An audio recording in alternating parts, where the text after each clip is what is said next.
আশুলিয়ায় লাশ পোড়ানোর আগে হত্যার ভিডিও তদন্ত সংস্থার হাতে। 25 মে প্রতিবেদন দাখিলের নির্দেশ ট্রাইব্যুনালের। পলাতক সদস্যদের ফেরাতে ইন্টারপোলের সহায়তা চাইল পুলিশ। হত্যা করা হয়েছে, পোড়ানো হয়েছে, হত্যাকাণ্ড সংগঠনের একটা ভিডিও চিত্র আমরা পেয়েছি।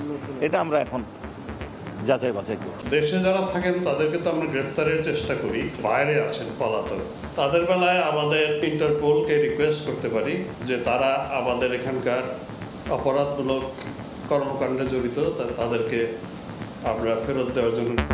জুলাই আন্দোলনে থাকা ইরেশ জাকেরের বিরুদ্ধে মামলা নিয়ে অস্বস্তি সংস্কৃতি উপদেষ্টার। উদ্দেশ্যমূলক মামলাকারীদের চেহারা উন্মোচনের আহ্বান আইন উপদেষ্টার।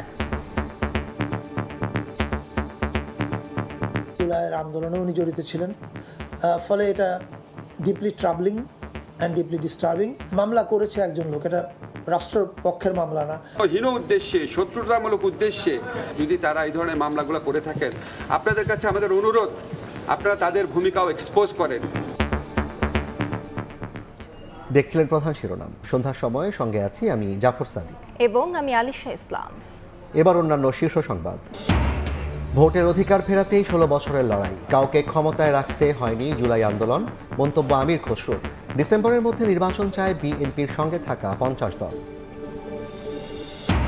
রাখাইনে মানবিক সহায়তা পৌঁছাতে করিডোরের প্রয়োজনীয়তা নিয়ে প্রশ্ন বিশ্লেষকের। সরকারকে সতর্ক হওয়ার তাগিদ, পূর্ণ নিয়ন্ত্রণ রেখে রোহিঙ্গা প্রত্যাবাসনের পরামর্শ।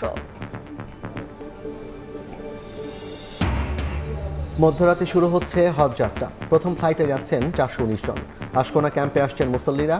হজ অ্যাপ উদ্বোধন করলেন প্রধান উপদেষ্টা। যাত্রা সহজ হওয়ার প্রত্যাশা।